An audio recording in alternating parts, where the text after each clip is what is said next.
Bismillahirrahmanirrahim. Assalamualaikum warahmatullahi wabarakatuh. Alhamdulillah nahmaduhu wa nasta'inuhu wa nastaghfiruh wa na'udzu billahi min shururi anfusina wa min sayyiati a'malina. May yahdihillahu fala mudilla lahu ومن يضلل فلا هادي له أشهد أن لا إله إلا الله وحده لا شريك له وأشهد أن محمدا عبده ورسوله صلى الله عليه وعلى آله وصحبه ومن تبعهم بإحسان إلى يوم الدين وسلم تسليما كثيرا. Allahumma la sahla illa ma ja'altahu sahla wa anta taj'alul hazna idza syi'ta sahla. Allahumma faqihna fi dinik wa 'allimna ma yanfa'una warzuqna al-ikhlasa fil qawli wal 'amal wa zidna ilman ya arhamar rahimin.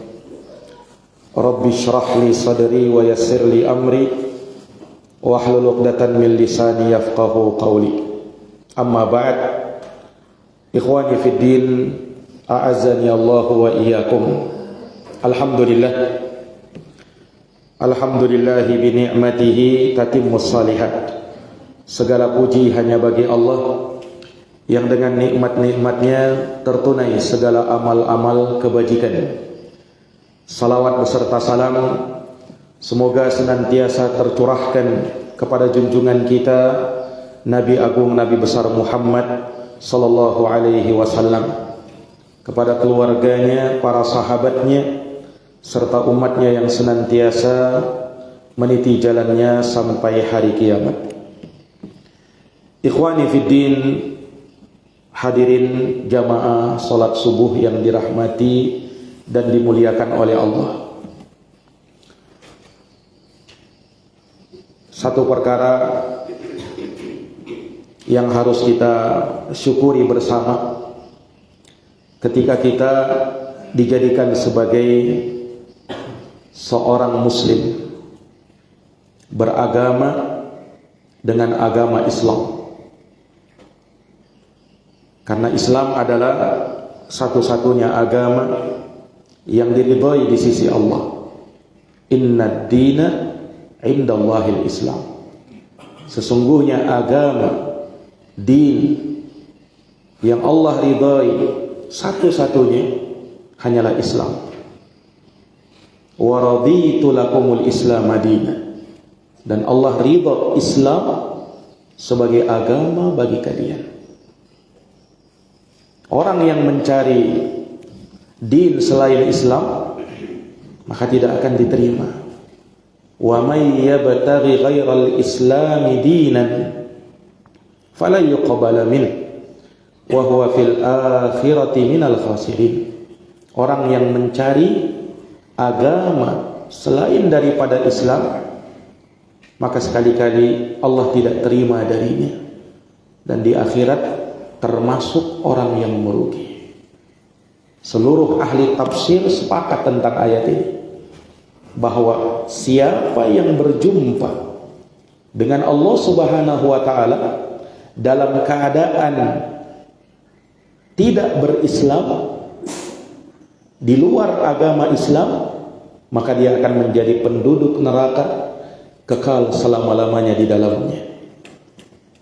Maka kesyukuran yang sangat besar hendaknya senantiasa kita panjatkan kepada Allah Subhanahu wa taala. Kita terlahir walhamdulillah dalam keadaan muslim, di tengah-tengah keluarga muslim, di masyarakat yang muslim. Tak bisa dibayangkan jikalau kita hidup misalnya di tengah-tengah orang yang bukan Islam, atau bahkan mungkin keluarga kita bukan Islam, masyarakat tempat tinggal kita bukan masyarakat Islami misalnya, tidak bisa dibayangkan. Tapi Allah Subhanahu wa taala memilih kita dari sekian manusia, kita berada di atas keislaman, di keluarga Islam, di lingkungan dan di masyarakat Islami. Maka ini nikmat besar, nikmat yang harus kita jaga, nikmat yang harus kita pertahankan dari segala perkara-perkara yang bisa merusak keislaman kita atau bahkan membatalkan keislaman kita, merusak pondasi Islamnya kita. Para jamaah sekalian yang dirahmati dan dimuliakan oleh Allah, pondasi mendasar di dalam agama Islam tidak lain adalah tauhid. Itulah dasar, itulah landasan, itulah pondasi agama ini. Ya.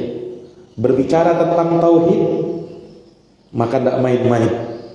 Dia berbicara tentang surga dan neraka. Makanya berbicara tentang tauhid butuh konsentrasi penuh, butuh serius di dalamnya, karena dia berbicara tentang nasib kita di akhirat nanti, antara surga atau neraka. Orang yang wafat di atas tauhid, maka dipastikan dia akan menjadi penduduk surga. Sedangkan orang yang mati di atas selain tauhid, tidak bertauhid, maka dipastikan dia akan menjadi penduduk neraka.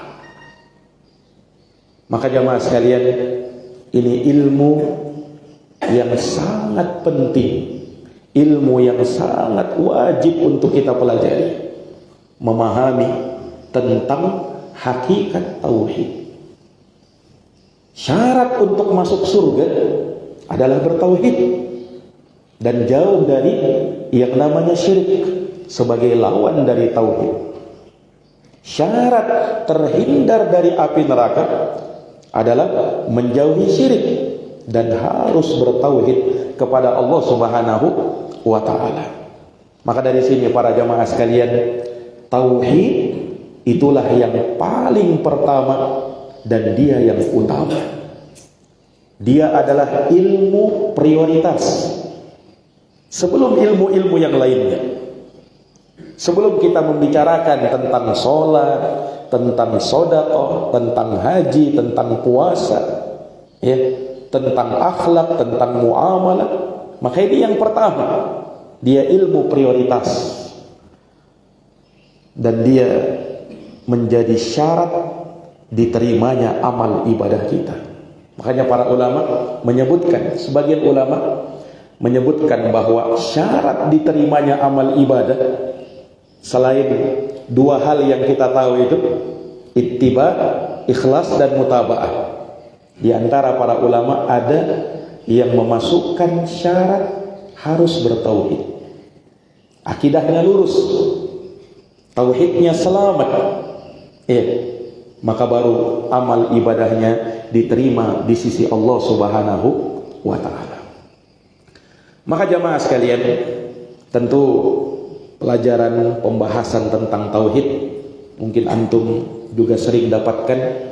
Maka di sini kita ingin memahamkan ya tauhid secara ringkas dan gamblang supaya bisa dipahami oleh semuanya insyaallah taala. Apa itu tauhid?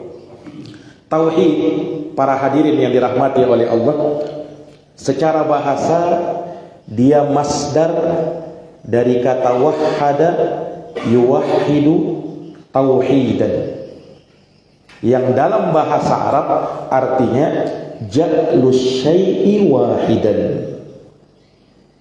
Tauhid secara bahasa ini menjadikan sesuatu itu menjadi satu, menjadikan sesuatu itu menjadi satu, tunggal, tidak ada yang lain.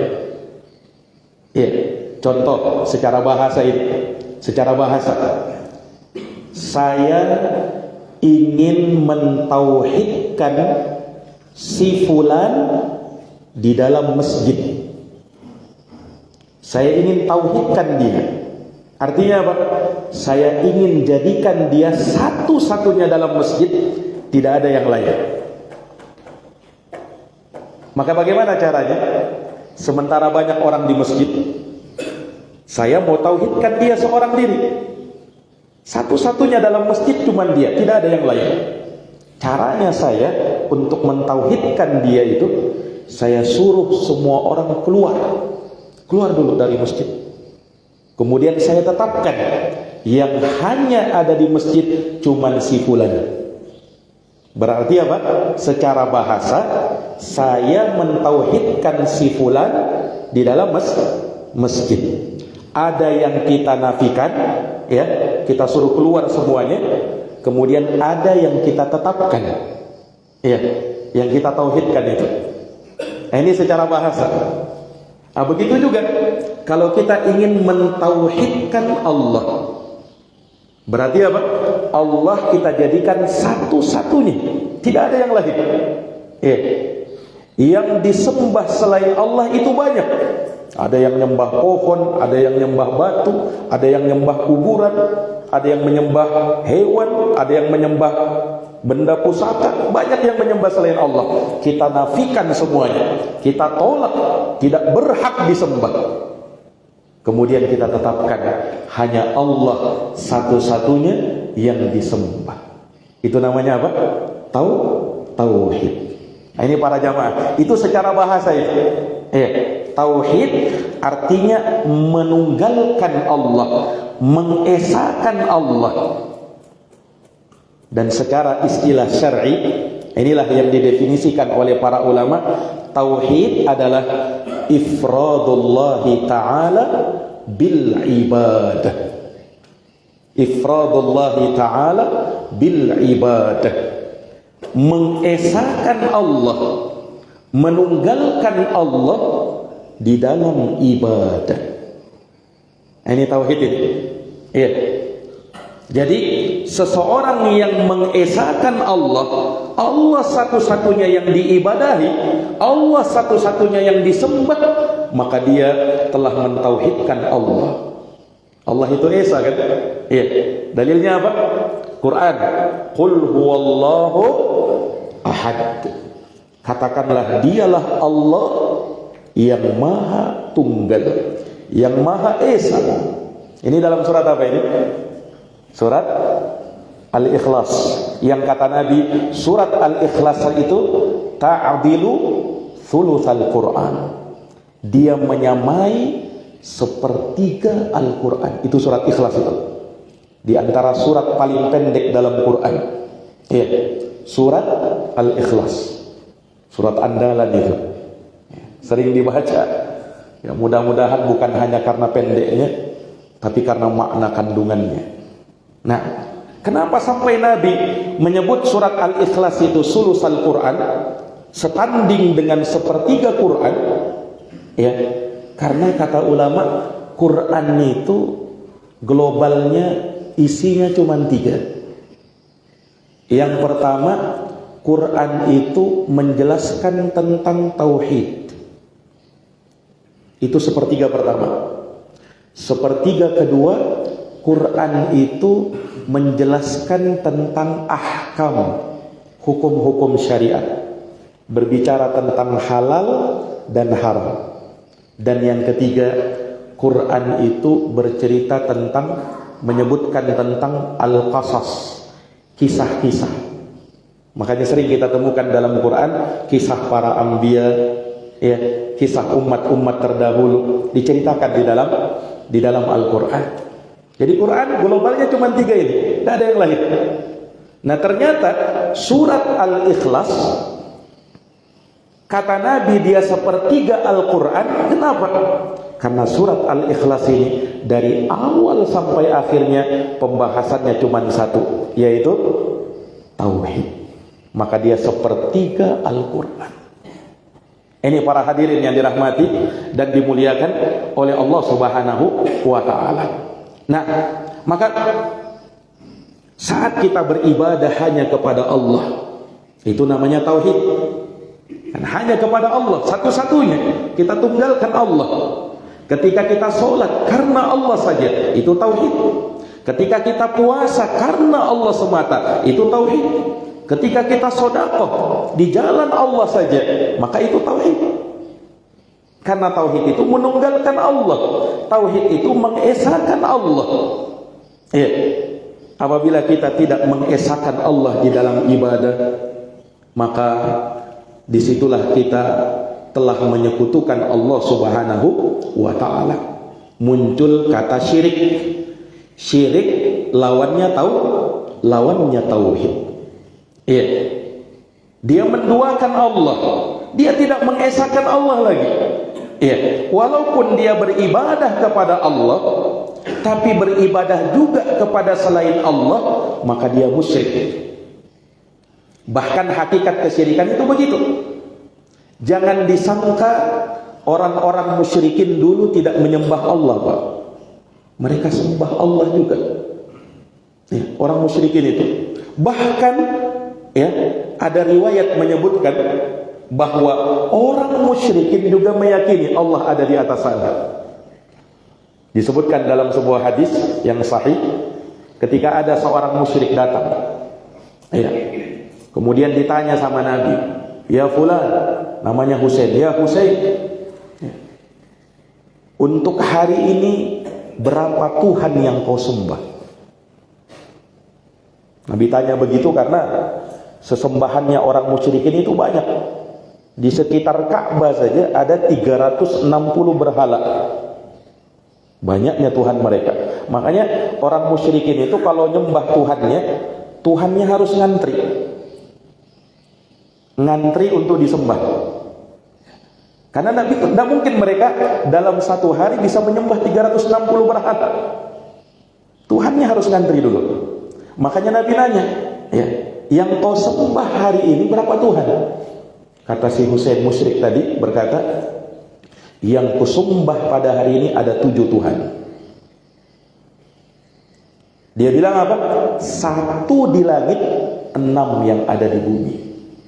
Siapa yang di langit itu? Allah Subhanahu wa ta'ala. Itu orang musyrik, masih meyakini Allah di atas sana. Nah, tapi musyriknya mereka sembah Allah, selain Allah juga iya. Selain Allah juga mereka sembah. Nah, ini para jamaah yang dirahmati dan dimuliakan oleh Allah Subhanahu wa ta'ala. Dia berdoa kepada Allah, tapi berdoa juga kepada selain Allah. Berdoa kepada Nabi, berdoa kepada kuburan, berdoa kepada wali-wali dan seterusnya. Ini syirik. Iya. Ini kemusyrikan. Para hadirin yang dirahmati dan dimuliakan oleh Allah. Doa adalah ibadah. Bahkan Nabi SAW menyebut, saking agungnya doa itu, Nabi sebut ad-du'a huwal ibadah. Doa itu ibadah. Kata para ulama, ini hadis menunjukkan bahwa doa itu bukan sembarang ibadah. Kenapa? Ibadah itu kan banyak.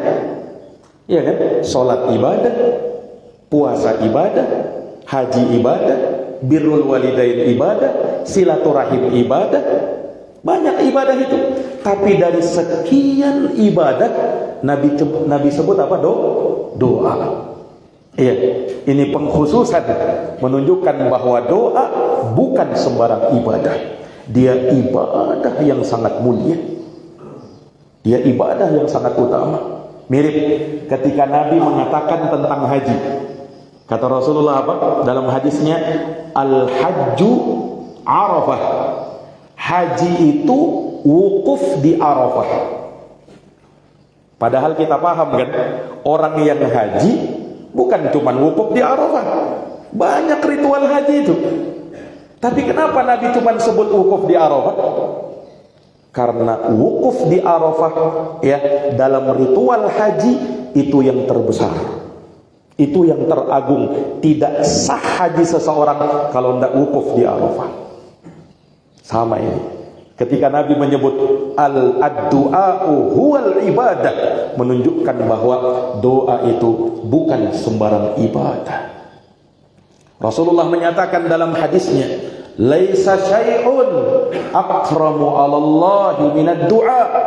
Tidak ada sesuatu pun yang lebih mulia di sisi Allah melebihi doa. Doa itu ibadah. Nah, dan untuk doa, perhatikan, dalam Quran Allah langsung perintahkan, ud'uni astajib lakum. Berdoalah langsung kepadaku, jangan melalui perantara-perantara itu. Ini jelas ayatnya. Kita langsung disuruh berdoa kepada Allah. Tapi sebagian orang itu mengatakan apa? Ya, kita ini tidak pantas untuk langsung berdoa kepada Allah. Siapa kita ini? Ya, maka kita melalui perantara dulu. Ya. Subhanallah. Padahal Allah sendiri yang memerintahkan, ud'uni, berdoa langsung kepadaku. Astajib lakum, niscaya aku akan kabulkan doa kalian itu.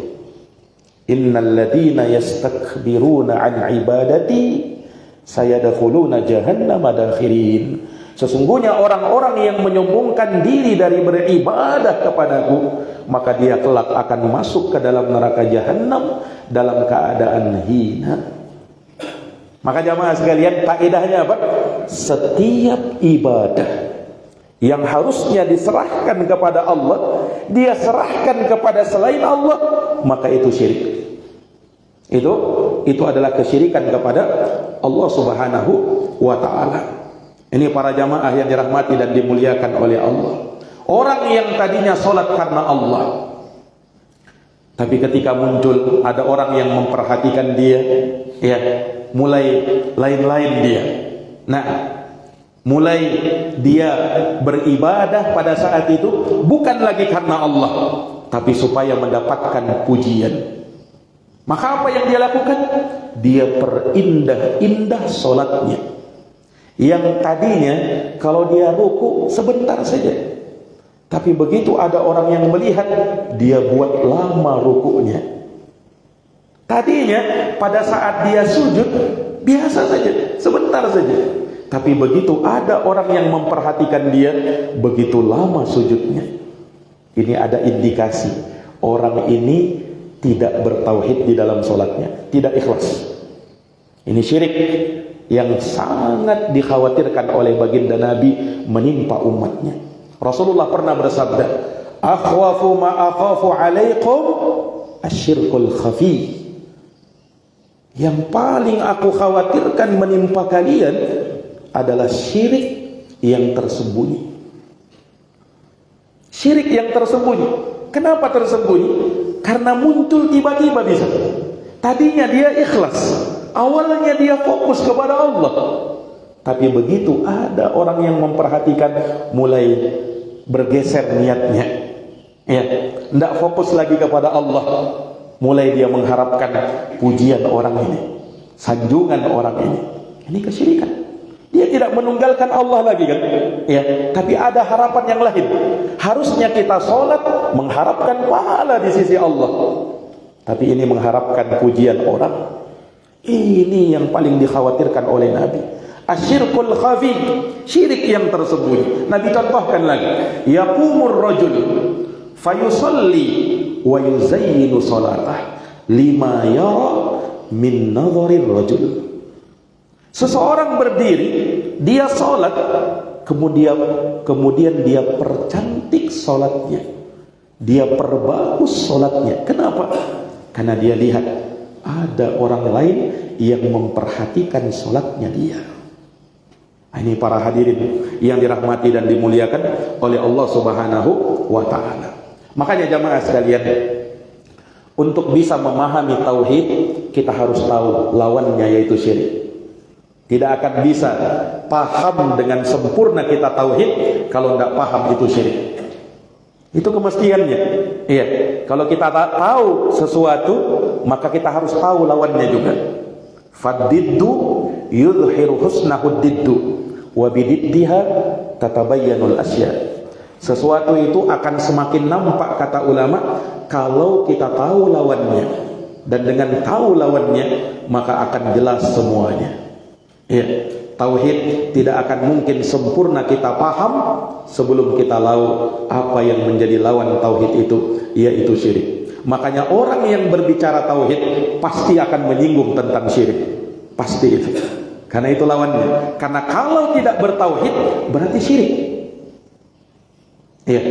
Orang yang jatuh dalam kesyirikan berarti dia tidak bertauhid. Ini para jamaah sekalian yang dirahmati dan dimuliakan oleh Allah Subhanahu wa taala. Ya, maka tauhid inilah yang bisa membentengi diri kita dari yang namanya kesyirikan.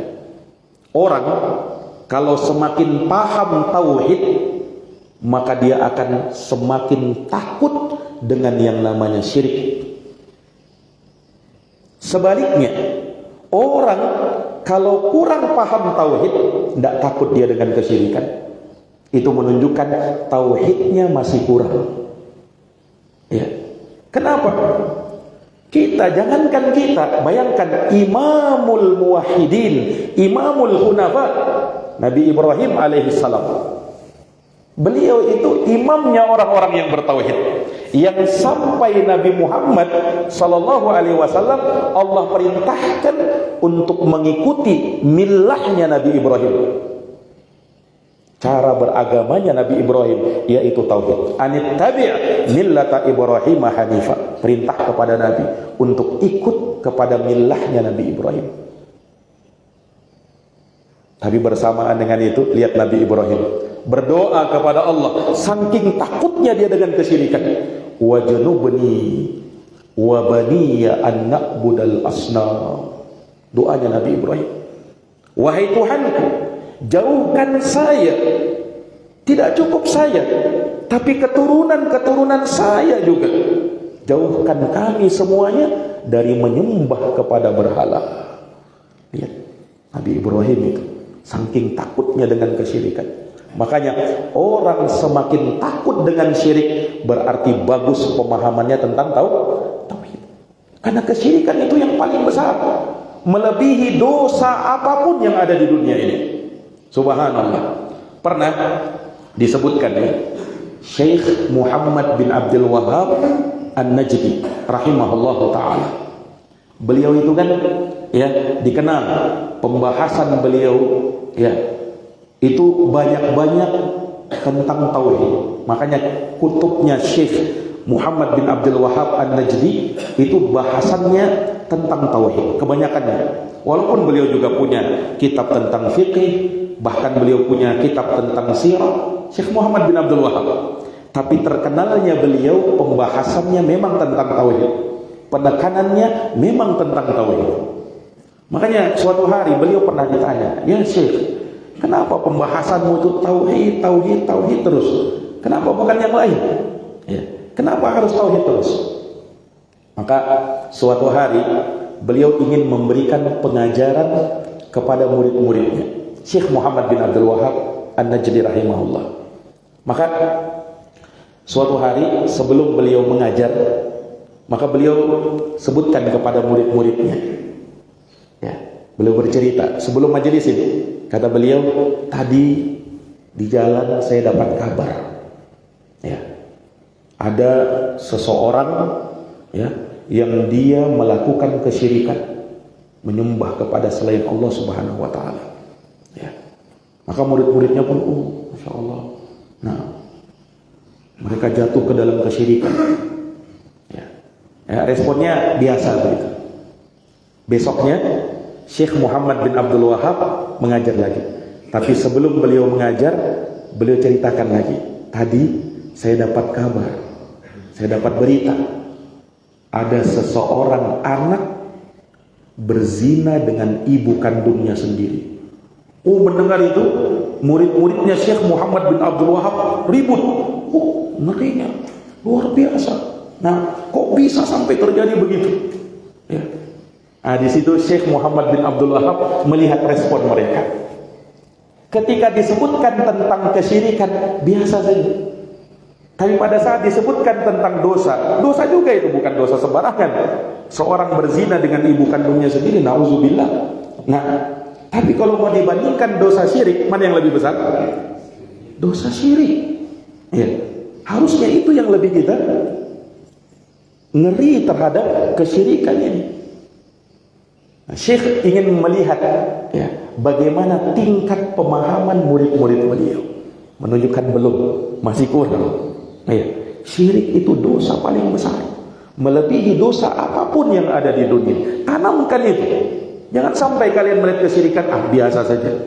Ya, tapi kalau begitu melihat maksiat ya yang di bawah kesyirikan, dia langsung gusar, ribut ya. Syirik itu lebih mengerikan. Ini para hadirin yang dirahmati dan dimuliakan oleh Allah Subhanahu wa taala. Maka jamaah sekalian, kewajiban terbesar kita dalam hidup ini adalah untuk mentauhidkan Allah. Catat itu baik-baik. Sedangkan keharaman terbesar dalam hidup ini, larangan terbesar dalam agama ini, tidak lain dan tidak bukan adalah syirik kepada Allah Subhanahu wa ta'ala. Ini para jamaah sekalian yang dirahmati dan dimuliakan oleh Allah. Makanya dalam Quran, tauhid itu perintah pertama, syirik itu larangan pertama. Coba buka mushaf Al-Quran, kita dapati perintah pertama apa? Perintah untuk bertauhid. Dalam surat Al-Baqarah itu, di awal-awal surat Al-Baqarah, ya ayyuhan nas, wahai sekalian manusia, u'budu rabbakum, sembahlah Tuhan kalian, alladzi khalaqakum, yang telah mencipta kalian, walladzina min qablikum, dan mencipta orang-orang sebelum kalian, la'allakum tattaqun, agar kalian bertakwa kepada Allah. Perintah pertama adalah perintah tauhid. Dan lihat larangan pertama di ayat selanjutnya, Allah menyatakan fala taj'alu lillahi andadan wa antum ta'lamun. Dan jangan kalian jadikan ada tandingan-tandingan selain Allah. Kalian berbuat syirik di situ sedangkan kalian mengetahuinya. Jadi larangan terbesar dalam Quran, larangan pertama terbesar dalam Quran adalah larangan dari berbuat kesyirikan kepada Allah Subhanahu wa ta'ala. Hadirin jamaah subuh yang dirahmati dan dimuliakan oleh Allah Subhanahu wa ta'ala. Untuk lebih mudah memahami tauhid, pahami kalimat tauhid, yaitu apa? Kalimat la ilaha illallah. Itu kalimat tauhid itu. Iya, kalimat yang agung, kalimat yang dahsyat, kalimat yang sangat berat di timbangan kelak di akhirat nanti. Nah, Rasulullah menggambarkan beratnya kalimat tauhid ini dalam hadisul bitaqah. Rasulullah menyatakan yusahu rajulun min ummati yaumal qiyamah, akan dipanggil, akan diteriaki seorang laki-laki dari umatku pada hari kiamat. Dipanggil untuk diperlihatkan kepada dia catatan-catatan amal baiknya dan catatan-catatan amal buruknya. Maka apa yang terjadi? Diperlihatkan kepada dia tis'atan wa tis'ina sijillah, 99 lembar gulungan catatan. Yang satu lembar, kata Nabi, maddal basar, sejauh mata memandang. Coba, banyaknya lembaran gulungan catatan amalnya. Dan lebih parahnya lagi, ternyata semua itu dosa. Banyaknya dosanya orang ini. Dia punya 99 lembar gulungan catatan dosa, yang satu lembar aja sejauh mata memandang. Pernah lihat sejauh mata memandang, Pak? Ya. Jadi sejauh mata memandang, betul-betul yang paling ujungnya. Kalau kita di tengah lautan, ya, sejauh mata memandang kita lihat sampai ujung itu. Tidak bisa lagi kita lihat yang di paling ujungnya itu. Itu sejauh mata memandang. Dosanya satu lembarnya aja segitu. Dan dia punya 99 yang seperti itu. Maka orang ini Allah Subhanahu wa ta'ala panggil dia untuk menetapkan, dia akui tidak dosanya itu. Allah berfirman, alaysa hada amaluk, bukankah itu semua amalmu, perbuatan dosamu? Orang ini langsung berkata, Bala ya Rabbi, betul wahai Tuhanku, itu adalah dosa-dosaku. Semua itu adalah dosa yang pernah aku kerjakan. Dia mengaku. Ya. Maka Allah tanya kepada dia, afalaka udrun? Apakah kamu punya satu uzur? Apakah kamu punya satu amalan yang bisa kamu perhadapkan, yang bisa kamu jadikan sebagai kebaikan kamu, yang dengannya kamu bisa mendapatkan kebaikan di sisiku? Adakah itu amalan? Dia mengatakan, la ya Rabbi, tidak ada. Tidak ada sudah. Subhanallah. Maka Allah Subhanahu wa ta'ala ya ternyata mendatangkan amal kebaikannya. Jadi orang ini ternyata masih punya amal kebaikan. Tapi dia ya karena mungkin sudah melihat dosanya yang begitu banyak, tidak ingat lagi kebaikannya sudah. Tidak ada harapan sudah. Nah, maka Allah datangkan kebaikannya yang tertulis dalam bitaqah itu, kartu kecil. Ya, makanya hadis ini dikenal dengan hadithul bitaqah, hadis kartu kecil. Ya, di situ ada amalnya. Amalnya cuma kartu kecil, mirip KTP itu. Di situ tertulis amalnya. Ini mau ditimbang dengan dosa-dosanya, catatan-catatan dosa yang berapa tadi jumlahnya? 99. Satu lembar saja sudah berapa? Sejauh mata memandang. Maka melihat catatan amal kebaikannya itu yang cuma tertulis dalam kartu kecil itu, dia berkata, ya Rabbi, ma hadhil bitaqah, ma hadhis sijillat. Wahai Tuhanku, untuk apa kau datangkan ini amalan? Kalau mau dibandingkan dan ditimbang dengan catatan-catatan dosaku itu yang terlalu banyak itu, untuk apa ya Allah? Maka Allah berfirman, al-yawma la zulm, hari ini tak ada kezaliman. Harus ditegakkan mizan, timbangan neraca keadilan. Apa yang terjadi? Diletakkan 99 lembar gulungan catatan tadi dalam satu anak timbangan. Kemudian bitaqah kartu kecil tadi diletakkan pada anak timbangan yang lain. Maka yang terjadi, kata Rasulullah sallallahu alaihi wasallam, fatashatis sijillat wa thaqulatil bitaqah. 99 lembar gulungan catatan tadi terbang ke atas semuanya. Menunjukkan ringannya itu. Dan sekaligus menunjukkan betapa beratnya ini amalan yang terdapat dalam bitaqah ini. Apa amalannya itu? Tertulis dalam amalnya itu, dalam kartu kecil itu, asyhadu alla ilaha illallah wa asyhadu anna Muhammadar Rasulullah. Kalimat tauhid ternyata. Ini tadi menunjukkan bahwa kalimat tauhid itu apa? Berat dalam timbangan. Berat dalam timbangan. Para hadirin yang dirahmati dan dimuliakan oleh Allah. Bahkan lebih terang lagi dalam hadis, Nabi menceritakan ketika Nabi Nuh alaihi salam, beliau berada dalam sakaratul maut. Maka Nabi Nuh panggil anaknya, berwasiat. Nabi Nuh berkata, amuruka bila ilaha illallah. Wahai anakku, aku perintahkan kamu untuk berla ilaha illallah. Di zamannya Nabi Nuh sudah disuruh itu anaknya untuk berbuat itu, untuk berucap seperti itu. Itu kalimat, tauhid itu agama seluruh nabi dan rasul. Agama seluruh nabi dan rasul. Tidak ada perbedaan. Nabi dan rasul itu yang berbeda itu cuma tuntunannya. Tapi dasar agamanya, tauhidnya tak ada yang beda. Nuh kan rasul pertama kan? Nuh itu rasul pertama yang Allah utus ke muka bumi ini, memerintahkan anaknya ini sebelum meninggal ini. Wasiat teragungnya Nabi Nuh. Karena wasiat sebelum kematian itu wasiat besar itu. Bukan wasiat sembarangan itu. Ternyata wasiatnya untuk berla ilaha illallah. Lalu Nabi Nuh sebutkan alasannya. Kata beliau apa?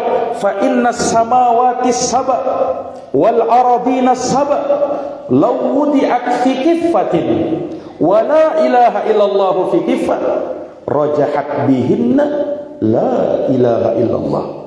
Sebab andaikan 7 bumi, andaikan 7 langit, 7 lapis bumi, 7 lapis langit diletakkan pada sebuah anak timbangan, kemudian la ilaha illallah pada anak timbangan yang lain, niscaya la ilaha illallah akan lebih berat. Coba, ini bukan hasil penelitian, tidak ada hasil penelitian begitu ya. Tapi ini keterangan apa? Wahyu dari Allah Subhanahu wa ta'ala. Nabi bilang begitu, maka pasti begitu. Tidak perlu diteliti lagi. Oh masa Ustaz, la ilaha illallah itu lebih berat dari langit dan bumi? Nah, ini Nabi yang bilang. Para hadirin yang dirahmati dan dimuliakan oleh Allah. Bahkan tidak cukup sampai di situ. Nuh melanjutkan, "Lau anna samawati sab'a wal araduna sab'a kunna halaqatan mubahama laqasamat hunna la ilaha illallah." Andaikan 7 langit, 7 bumi terikat seperti gelang yang sangat kuat, niscaya la ilaha illallah mampu menghancurkannya. Allahu Akbar. Jadi la ilaha illallah itu selain berat di timbangan, ternyata kekuatannya sangat amat dahsyat. Inilah kekuatan yang ditanamkan oleh baginda Nabi sallallahu alaihi wasallam dalam diri para sahabat.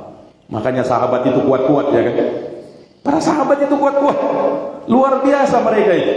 Ya, kalau dalam sejarahnya peperangan yang dilalui oleh sahabat, ya, itu hal-hal yang tidak masuk akal terkadang.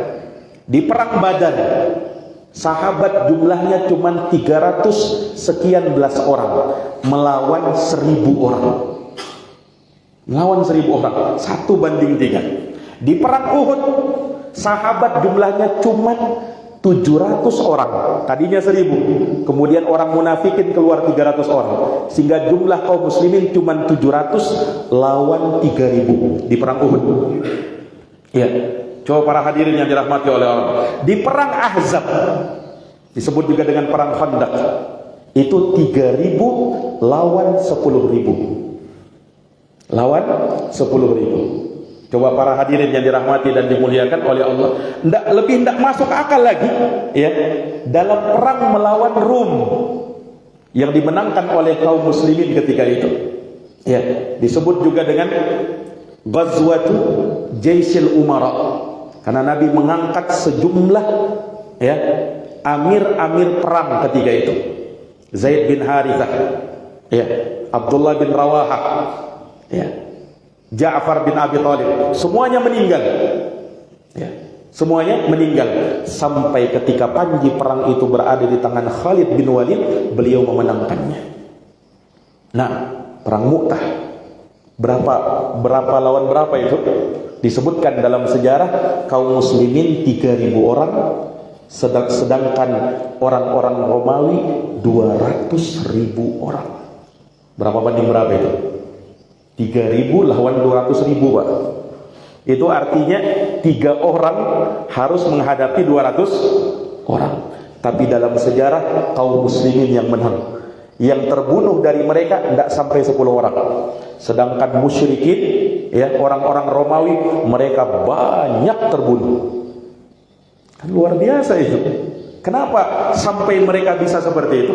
Padahal kata para ulama, dari sisi postur tubuh, ya, mereka itu kalau mau dibandingkan dengan orang Romawi, mereka itu orang-orang besar-besar, Pak. Ya, ini miriplah orang-orang Eropa itu, kan tinggi besar mereka itu kan. Dari sisi fisik mereka kalah. Dari sisi persenjataan mereka kalah. Dari sisi kekuatan jumlah mereka kalah. Tapi apa yang menyebabkan mereka menang? Apa yang menyebabkan mereka kuat? Kekuatan ini, iman mereka dan la ilaha illallah yang tertanam dalam diri mereka. Maka tidak heran, ya, kaum muslimin di masa dulu mengalahkan 2 negara adik kuasa, tunduk di hadapan kaum muslimin, yaitu Romawi dan Persia. Nah, itu tidak lain dan tidak bukan karena kekuatan iman, kekuatan tauhid mereka. Ini para hadirin yang dirahmati oleh Allah, agar kita paham tauhid itu besar dalam diri seorang hamba. Kita hidup dengan tauhid dan mati pun dengan tauhid. Makanya Rasulullah menyatakan apa? Man kana akhiru kalamihi la ilaha illallah dakhalal jannah. Siapa, kata Nabi, yang akhir ucapannya adalah la ilaha illallah, maka pasti masuk surga. La ilaha illallah itu kan miftahul jannah, kuncinya surga. Ya, orang yang sudah punya la ilaha illallah, dia bagaikan punya tiket untuk bisa masuk surga. Sudah dia pegang itu. Ya, tinggal dia penuhi konsekuensi dan keharusan dari la ilaha illallah itu. Betul dia sudah pegang kuncinya, ya. Tapi ingat, setiap kunci itu kan, ya, bisa membuka pintu kalau gerigi-geriginya itu sesuai. Kalau tidak sesuai juga, biar kau bawa kunci sampai 100, tidak akan terbuka itu kunci, tidak akan terbuka itu pintu. Nah, gerigi-geriginya itulah konsekuensi, keharusan, syarat-syarat dari kalimat la ilaha illallah, kalimat tauhid. Nah, ini para hadirin yang dirahmati dan dimuliakan oleh Allah Subhanahu wa taala. Iya, makanya harus kita pahami. Kemudian jamaah sekalian, makanya kalimat ini, kalimat tauhid itu tidak sekedar diucapkan begitu saja. Ya, kalau sekedar ucapan langsung masuk surga, orang munafik pasti masuk surga. Kalau hanya sekedar ucapan. Tapi ternyata apa? Orang munafikin, hukum Allah kepada mereka tidak berubah. Apa hukumnya Allah?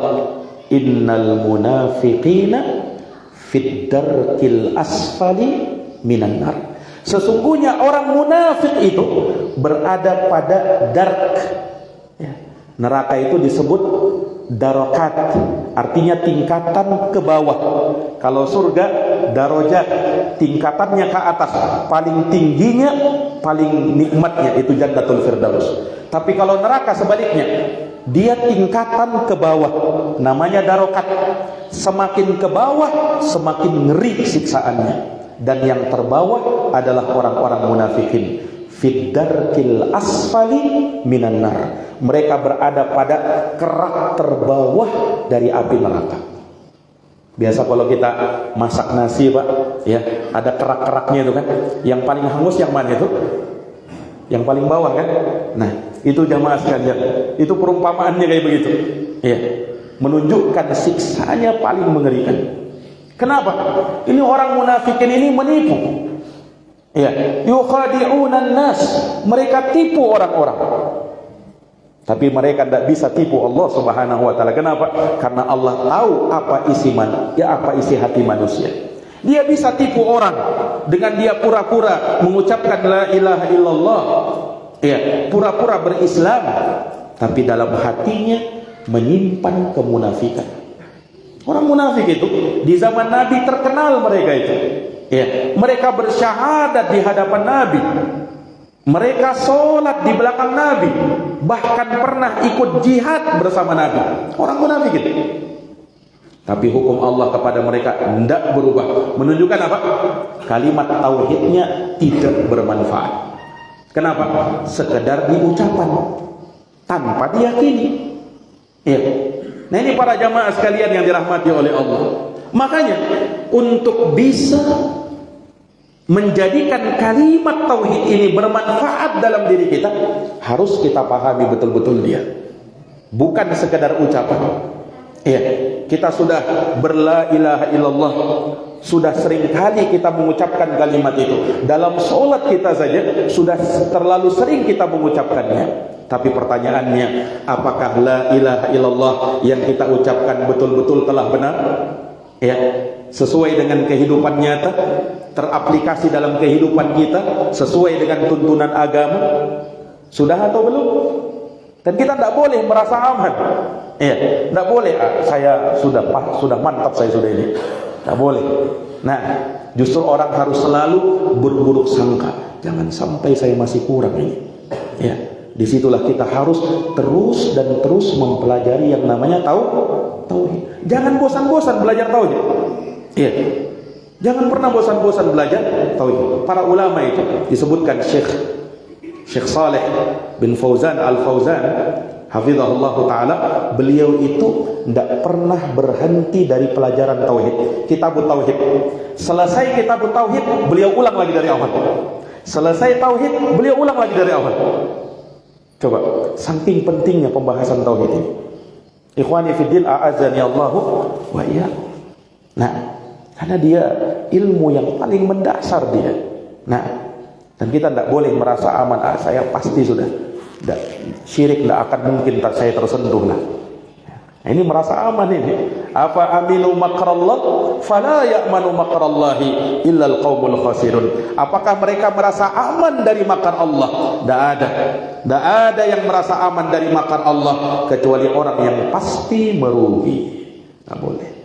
Para hadirin yang dirahmati dan dimuliakan oleh Allah. Makanya persaksian ini, kalimat tauhid ini ya, yang kita ucapkan harus betul-betul didasari dengan ilmu yang benar.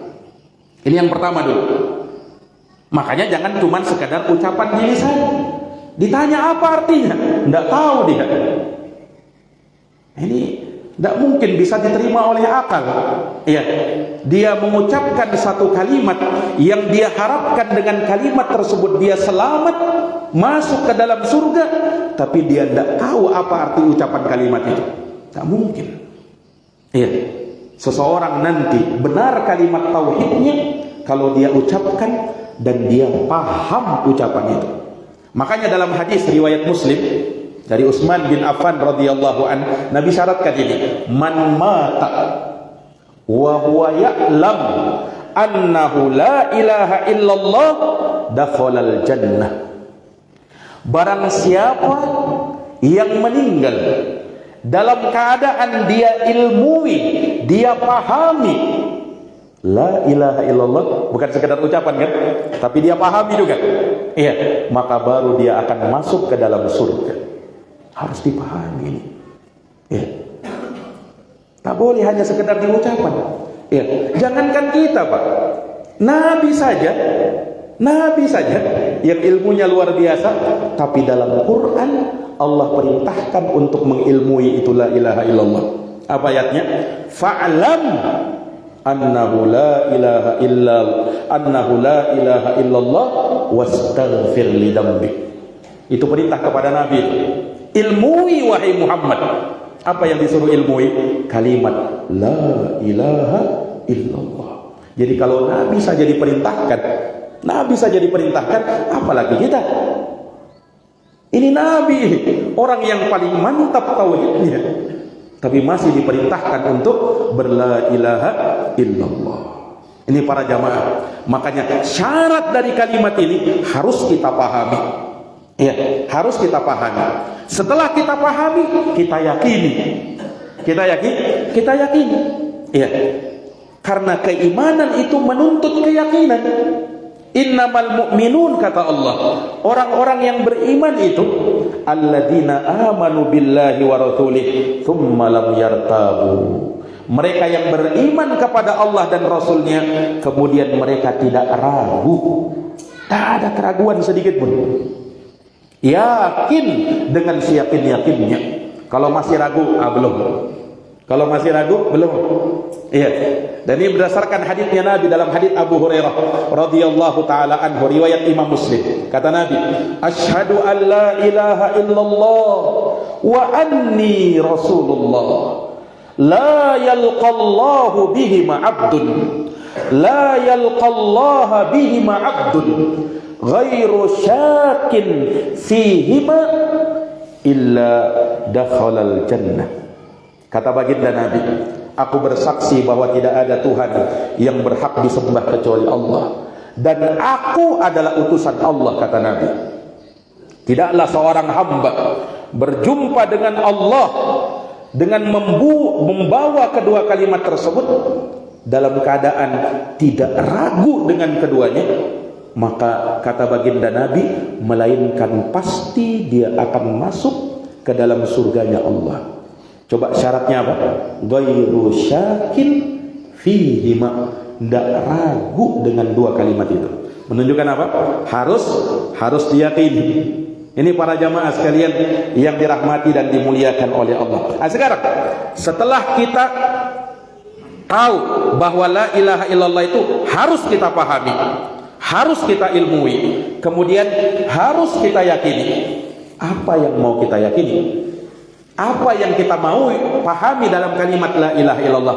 Singkatnya, Pak, la ilaha illallah itu ada dua rukunnya.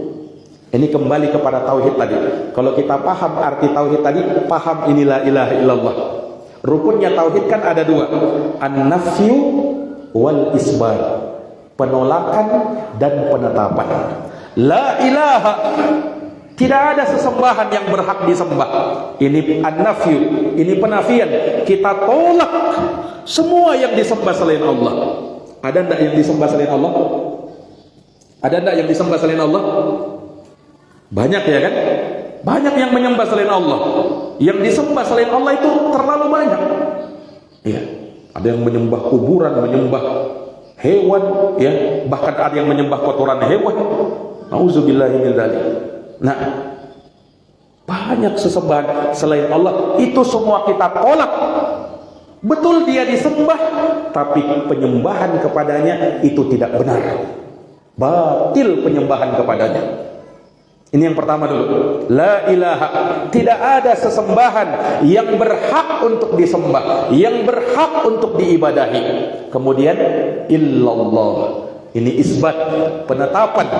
Hanya Allah satu-satunya yang kita sembah. Itu kan makna tauhid tadi kan? Ya kan? Dalam tauhid apa? Harus kita tolak, ya, terus harus kita tetapkan. Itulah makna kalimat la ilaha illallah. Makanya la ilaha illallah adalah kalimat tauhid. Di situ betul-betul mantap tauhid seseorang di situ. Ya. Tetapkan hanya Allah yang kita perhamba, yang kita sembah, yang kita beribadah kepadanya, tidak kepada selainnya. Nah, disinilah tauhid para hadirin yang dirahmati dan dimuliakan oleh Allah Subhanahu wa ta'ala. Nah, maka jamaah sekalian yang dirahmati oleh Allah, inilah yang banyak tidak dipahami oleh manusia. Terkadang lisannya lancar mengucapkan la ilaha illallah, tapi perbuatannya syirik. Ya, padahal kalau disuruh mengucap la ilaha illallah, jadi wiridnya itu. Nah, jadi wiridnya itu. Tapi ketika ditanya, paham enggak la ilaha illallah? Enggak paham dia. Buktinya apa? Buktinya masih datang ke kuburan, kemudian minta di kuburan, menunjukkan tidak paham itu kalimat tauhid. Orang musyrikin, Pak, ya, orang musyrikin di zaman dulu, ya, hebatnya mereka dibandingkan orang-orang musyrikin di zaman sekarang, mereka itu paham dengan la ilaha illallah. Saking pahamnya, makanya mereka tidak mau ucapkan. Ya, ketika mereka, ya, melobi supaya Rasulullah SAW itu menghentikan dakwahnya, mereka datangi pamannya Nabi Abu Thalib supaya Abu Thalib menghentikan dakwah ponakannya ini. Ya, kata Nabi SAW, wahai pamanku, ya, sebenarnya tidak banyak yang aku perintahkan sama mereka, satu kalimat saja. Ya, andaikan satu kalimat ini mereka mau ucapkan, sudah selesai. Aku tidak akan bodoh-bodohi sesembahan mereka itu. Ya. Kata pamannya Nabi, betul cuma satu kalimat? Ya, satu kalimat saja. Kalau mereka ucapkan itu, sudah. Ya, aku akan hentikan pembodohan kepada sesembahan mereka. Abu Thalib datang kepada Abu Jahal, Abu Lahab, dan teman-temannya itu. Ya, ternyata Muhammad menginginkan dari kalian cuma satu kalimat aja, tidak banyak. Orang musyrikin, cuma satu kalimat. Jangankan satu kalimat, 10 kalimat kami akan ucapkan, kata orang-orang musyrikin. Ayo sudah, kita datangi Muhammad. Datang kepada Nabi Muhammad, dia tuntut apa satu kalimat itu? Kata Nabi, qulu la ilaha illallah, ucapkan la ilaha illallah. Mendengarkan itu, Pak, orang musyrikin paham, Ya, orang musyrikin paham, langsung mereka berdiri dan mereka tidak mau mengucapkannya sampai turun ayat aja'alal, ini ucapan mereka orang-orang musyrikin, aja'alal alihata ilahan wahidan inna hada la syai'un ujab. Kata orang musyrikin, apakah orang ini Muhammad maksudnya ingin menjadikan sesembahan itu satu saja? Ini aneh katanya. Ini hal yang mustahil, hal yang menakjubkan ini. Padahal disuruh mengucapkan la ilaha illallah, tapi jawabnya apa?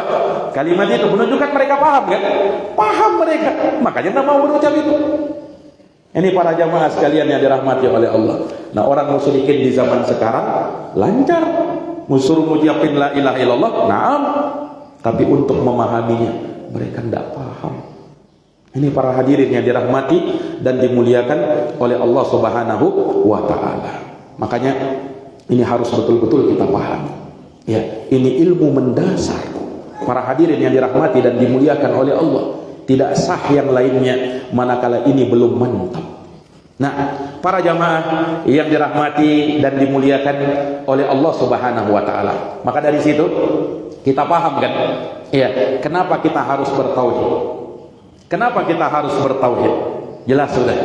Ya, karena tauhid adalah ilmu prioritas. Dia yang paling pertama dan utama. Tauhid tujuan kita diciptakan, ya kan? Wa ma khalaqtul jinna wal insa illa liya'budun. Tidaklah kuciptakan jin dan manusia illa kecuali liya'budun, kecuali agar mereka beribadah kepadaku. Kata para ulama, liya'budun ay liwahidun, agar mereka mentauhidkan aku dalam ibadah. Karena seluruh kata ibadah baik dalam Quran maupun sunnah maka maknanya tauhid. Itu yang disebut oleh Ibnu Abbas, kullu ma warada fil Qur'ani minal ibadati fa ma'naha tauhid. Semua lafaz ibadah yang ada dalam Quran maknanya adalah tauhid. Karena ibadah tidak akan sah kecuali dengan tauhid. Ini para hadirin yang dirahmati dan dimuliakan oleh Allah Subhanahu wa taala. Terus, kenapa kita harus bertauhid? Tauhid adalah misi utama dakwahnya para nabi dan para rasul. Ya kan? Ayatnya, walaqad ba'atsna fi kulli ummatin rasula an i'budullah wajtanibut taghut. Sungguh kami telah mengutus pada setiap umat seorang rasul. Tidak ada umat ya yang Allah biarkan melainkan ada rasul diutus kepadanya. Seruannya, misi utamanya, ani'budullah, sembah Allah, wajtanibut taghut, dan jauhi semua yang disembah selain Allah. Itulah tauhid. Itulah makna tauhid, menyembah kepada Allah dan menjauhi semua yang disembah selain Allah Subhanahu wa taala. Ini para jamaah sekalian yang dirahmati dan dimuliakan oleh Allah Subhanahu wa taala. Kemudian kenapa kita harus bertauhid? Jelas. Karena itulah yang bisa menyelamatkan kita di akhirat nanti. Tak ada keselamatan bagi orang-orang yang tidak bertauhid. Adapun orang yang bertauhid pasti masuk surga, pasti. Karena Allah mengharamkan untuk kekal di dalam neraka orang-orang yang punya iman walaupun sebesar biji sawi. Ya. Kalaupun dia masuk neraka, tidak akan kekal di neraka, akan keluar dan dimasukkan ke dalam surga. Makanya orang yang bertauhid pasti masuk surga. Tapi kalau orang syirik, musyrik, jangan harap ada tempat di dalam surga. Ini para jamaah sekalian yang dirahmati dan dimuliakan oleh Allah Subhanahu wa taala. Nah, tauhid perintah terbesar, syirik larangan terbesar. Tauhid adalah keagungan yang paling besar di dalam agama, syirik kezaliman yang paling besar. Inna syirka la zulmun azim. Syirik itu adalah kezaliman terbesar. Tidak ada dosa yang lebih besar dari syirik. Semua ketika disebutkan tentang dosa-dosa, yang paling pertama disebut syirik. Yang paling pertama disebut syirik. Ala unabbiukum bi akbaril kabair, kata Nabi, inginkah ku sampaikan kepada kalian dosa yang paling besar itu? Syirik kepada Allah Subhanahu wa taala. Dosa, Pak, ada orang ini ya. Ada orang meninggal dalam keadaan habis berzina. Muslim dia, meninggal dalam keadaan habis berzina. Kira-kira masuk apa dia? Matinya nanti masuk apa? Surga atau neraka? Hah? Surga atau neraka? Wallahu a'lam, kita nggak tahu. Dia muslim masalahnya, ya kan? Adapun dosa-dosa selain syirik masih mungkin diampuni oleh Allah. Masih mungkin diampuni oleh Allah. Ada orang mati dalam keadaan mabuk, dia muslim tapi ya, dia mati dalam keadaan mabuk-mabukan, mati ketika itu. Tentunya su'ul khotimah ya, su'ul khotimah. Tapi apakah kita berani pastikan dia masuk neraka? Tidak. Akidah Ahlus Sunnah tidak mengatakan begitu. Khawatir, ya, khawatir dia masuk neraka karena su'ul khotimah. Tetapi memastikan tidak boleh selama dia masih muslim, ya, dan tidak mencacati nilai tauhidnya. Asal tauhidnya tidak cacat, ya, maka masih ada, masih apa? Masih berada, ya, di dalam kehendak Allah. Coba lihat, hubungkan dengan hadis di toko tadi. Hadis di toko tadi apa? Dosanya bagaimana? Banyak kan? Tapi dengan kalimat tauhid terhapuskan semua itu. Nah, ini para jamaah. Sebagian orang kalau melihat itu, orang mati pasti neraka ini. Nah, nggak boleh. Kalau dia masih muslim, ya, kita masih katakan dia tahta masyiatillah, berada di bawah kehendak Allah. Lain soal kalau dosa syirik, lain soal, Pak. Nah, kalau dosa syirik, ayat Quran berkata, innallaha la yaghfiru ayyushraka bih wa yaghfiru ma duna dzalika liman yasha. Sungguh Allah tidak mengampuni dosa syirik. Lihat, ini ngeri ayat ini. Allah tidak ampuni dosa syirik. Meninggal dalam keadaan musyrik, tidak sempat taubat dari itu, Allah tidak ampuni. Wa yaghfiru ma duna dzalika liman yasha. Tapi untuk dosa di bawah syirik masih mungkin Allah ampuni. Ngerinya syirik ini, Pak. Nah, ngerinya kesyirikan ini. Nah, orang kalau sudah berbuat syirik, tidak ada. Ya. Kalau dia tidak sempat bertaubat kepada Allah, tidak ada tempatnya kecuali di neraka. Di neraka. Ancaman yang paling mengerikan, ya, di dalam Quran itu ancaman orang yang berbuat syirik. Coba lihat dalam Quran. Wa may yusyrik billah, siapa yang berbuat syirik kepada Allah, faka'annama kharra minas sama fatahtafuhu at-tayr aw tahwi bihi ar-rihu fi makanin sahiq. Barang siapa yang berbuat syirik, perumpamaannya ini bagaikan orang yang jatuh dari atas langit. Coba, orang yang jatuh di atas langit itu sudah mengerikan kan? Tapi ini setelah jatuh dari atas langit, ya, ibarat peribahasa kita itu apa? Sudah jatuh ketimbang tangga pula. Nah, ini dia jatuh dari atas langit, disambar sama burung. Coba, ngerinya itu. Lalu dihempaskan oleh angin ke tempat yang sangat jauh. Kira-kira jadi apa orang itu? Hah? Kira-kira jadi apa orang itu? Sengsara kan? Ngeri kan? Itu perumpamaan dalam Quran. Itu ngerinya kesyirikan itu. Ikhwani fiddin, para hadirin yang dirahmati dan dimuliakan oleh Allah Subhanahu wa taala, maka dengan kesyirikan jangan pernah main-main. Itu dosa yang sangat mengerikan. Ya. Makanya jamaah sekalian, jangan heran manakala dakwah Ahlus Sunnati wal Jamaah selalu menyerukan tentang pembahasan ini. Jangan heran. Makanya musuh-musuh dakwah itu paling marah mereka dengan itu. Ya, pembahasannya Ahlus Sunnah Salafiyin itu cuman tauhid syirik. Nah, karena mereka tidak paham. Ya, ini memang yang ilmu terbesar ini. Ya, itu yang harus sering diulang-ulang itu. Ya. Ikhwani fiddin, a'azani Allah wa iyyakum. Orang kalau berjumpa dengan Allah, asalkan tidak syirik, ya, maka ampunan Allah itu masih luas.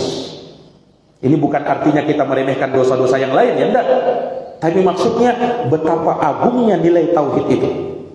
Ya, dalam hadis qudsi Allah berfirman, "Ya bani Adam, law ataitani biqurabil ardi khataya, thumma laqitani, la tusyriku bi syai'a, la ataituka biqurabiha maghfiratan." Wahai anak Adam, andaikan kau datang kepadaku dengan membawa dosa sepenuh bumi, andaikan dosamu begitu, kemudian kau datang kepadaku dalam keadaan tidak menyekutukan aku, niscaya aku akan datang kepadamu dengan ampunan sepenuh bumi pula.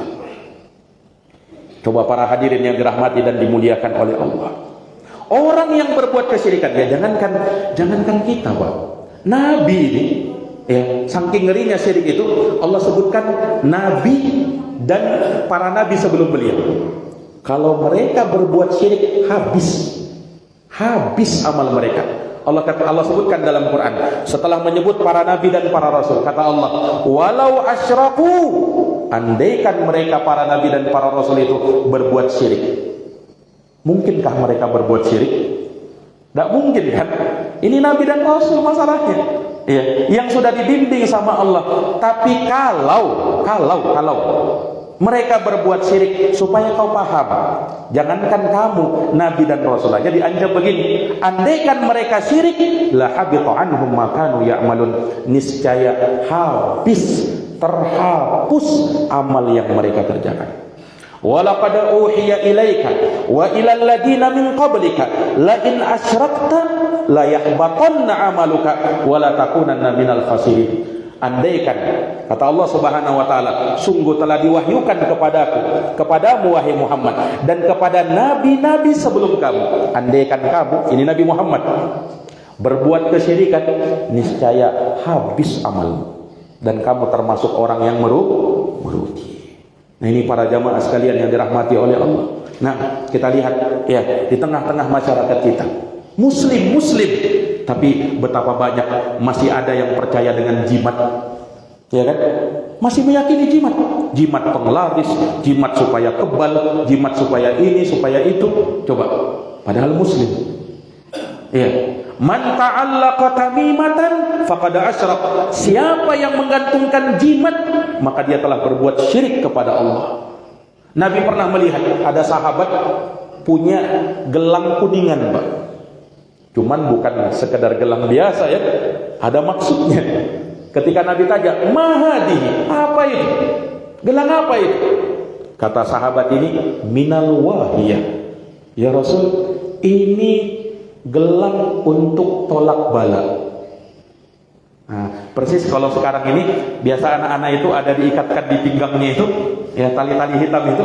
Nah, itu sudah untuk menolak penyakit. Itu warisan orang-orang musyrikin dulu ini. Warisan orang-orang musyrikin dulu itu. Ini untuk tolak bala ya Rasul, supaya kalau ada penyakit mental dia, ya, sebagai pagar untuk memagari kita. Nah, apa kata Nabi? Inziha, lepaskan gelang yang semacam itu. Ya. Fa innahu la taziduka illa wahna. Karena gelang semacam itu tidak menambah pada dirimu kecuali kelemahan. Wa in mutta wa hiya 'alaika ma aflahta abada. Kalau kau mati dan gelang itu masih ada bersamamu, maka kau tidak akan beruntung selama-lamanya. Itu Nabi SAW ingatkan sahabatnya. Kalau masalah tauhid tegas, ya, tidak boleh lembek di sini, harus tegas. Dia bukan sembarangan, para hadirin yang dirahmati dan dimuliakan oleh Allah Subhanahu wa taala. Tapi lihat, di tengah masyarakat muslim masih ada yang percaya. Bahkan masih ada yang datang ke dukun. Ya, ada apa-apa lihat ke dukun. Subhanallah. Ya, menyekutukan Allah Subhanahu wa taala ini. Nah, masih percaya sama dukun, karena dukun itu bisa melihat perkara gaib, bisa melihat tahu ini dan itu. Subhanallah. Ya, dia telah menjual agamanya dengan hal tersebut. Masih ada orang-orang muslim padahal, tapi masih percaya dengan itu. Ya, masih percaya dengan benda-benda keramat, ya, bisa ini, bisa itu, bisa mendatangkan manfaat, mudarat. Subhanallah. Nah, apalagi di zaman kita ini fitnah kuburan. Ya, luar biasa. Nah, fitnah kuburan. Karena yang menjadi pelopornya orang-orang yang ditokohkan juga. Orang-orang yang ditokohkan juga. Ya, belum lagi mereka munculkan karomat-karomat yang lainnya. Kalau kalian berada dalam kesulitan, berada dalam kesempitan, datangilah kuburan si fulan, kuburan si Allan. Niscaya seluruh hajat-hajat kalian akan hilang, akan lepas. Subhanallah. Ini kesyirikan yang nyata, yang bisa melepaskan segala kesulitan kita, segala hajat kita, segala keperluan kita. Cuman Allah An-Nafi' wad-Dar, yang bisa mendatangkan manfaat dan menolak mudarat, cuman Allah. Tak ada yang lainnya. Ini para jamaah yang dirahmati dan dimuliakan oleh Allah Subhanahu wa taala. Ini para jamaah, ini tauhid. Dan apa yang kami sampaikan ini, ya, ini hanya bagian kecil dari tauhid itu. Belum semuanya. Karena kalau pembahasan tauhid itu panjang, Pak. Ya. Panjang pembahasannya. Syekh Muhammad bin Abdul Wahab mengarang kitab tauhid itu, permasalahan tauhid dari mulai dasar beliau karang. Ya, kitab Salasatul Usul dulu, 3 landasan utama. Kemudian naik berikutnya kitab-kitab tauhid, ya, misalnya kitab Al-Qawaidul Arba, 4 kaidah utama memahami tauhid dan syirik. Lanjut lagi setelahnya beliau karang kitab Kasyfus Syubhat. Di situ beliau bantah syubhat-syubhat yang ada di dalamnya. Dan yang paling agungnya dari kitab beliau, Kitabut Tauhid, kitab pembahasan tentang tauhid. Ya, itu perlu kita kaji, itu perlu kita bahas, kita kupas satu persatu. Karena pembahasan tauhid ini pembahasan yang sangat amat penting sekali. Nah, ini para jamaah sekalian yang dirahmati dan dimuliakan oleh Allah, ya, mudah-mudahan apa yang kita dengarkan, apa yang kita dapatkan pada pagi hari ini bisa memberikan manfaat bagi kita, menambah ilmu kita, dan semoga Allah Subhanahu wa taala menjadikan kita termasuk dari orang-orang yang bertauhid, menjauhkan dari kita, diri kita, keluarga kita dari kesyirikan dengan sejauh-jauhnya. Kita memohon kepada Allah Subhanahu wa taala bi asma'ihil husna was sifatil ula, dengan nama-nama Allah yang maha indah dan sifat-sifat Allah yang maha tinggi, supaya Allah Subhanahu wa taala memberikan taufik kepada kita agar kita betul-betul paham pembahasan tauhid, agar kita bisa mengamalkannya, kita terapkan dalam kehidupan kita. Kita jauhi semua yang berlawanan, bertentangan dengan tauhid dan kesyirikan kepada Allah Subhanahu wa taala. Makanya berdoa kepada Allah. Nabi mengajarkan doa kan, supaya orang itu terhindar dari syirik apa? Ya, karena syirik itu kata Nabi akhfa min dabibin namal, lebih samar dari langkah-langkah semut. Bayangkan Nabi menggambarkan syirik kecil itu, ria, ya, syirik tersembunyi itu bagaikan langkah semut, ya, yang kecil di atas batu kecil, di kegelapan, di kejauhan. Bisa enggak lihat itu?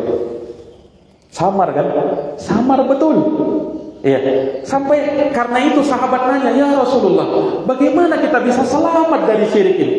Bagaimana ya Rasul?" Kata Nabi, ucapkan doa ini. Ya, makanya saya ingin ikhwah hafalkan doa ini. Nanti dicari, ya, dicari di apa kutub, di kitab-kitab doa, ya, itu ada itu, di Hisnul Muslim itu ada itu. Ya, Allahumma inni as'aluka, ya, Allahumma inni a'udzubika an usyrika bika. Allahumma inni a'udzubika an usyrika bika. Ya. Ma huwa a'lam wa ma la a'lam. Ya Allah, aku berlindung kepadamu ya Allah dari kesyirikan, baik yang aku ketahui maupun yang aku tidak ketahui. Ya. Ini doa yang harus kita hafalkan. Ya, doa yang kita panjatkan kepada Allah Subhanahu wa taala ya supaya kita terlepas dari yang namanya kesyirikan, baik yang kita tahu maupun yang kita tidak tahu, baik yang kita sadar maupun yang kita tidak sadari. Nanti dicari doanya ya, dan dihafalkan ya. Ini mungkin yang bisa kami paparkan. Jazakumullahu khairan atas perhatiannya. Mohon maaf atas segala kekurangannya. Hadanallahu wa iyyakum ajma'in. Subhanakallahumma wa bihamdika asyhadu an la ilaha illa anta astaghfiruka wa atubu ilaik. Subhana rabbika rabbil izzati amma yasifun wa salamun alal mursalin walhamdulillahi rabbil alamin. Wassalamu alaikum warahmatullahi wabarakatuh.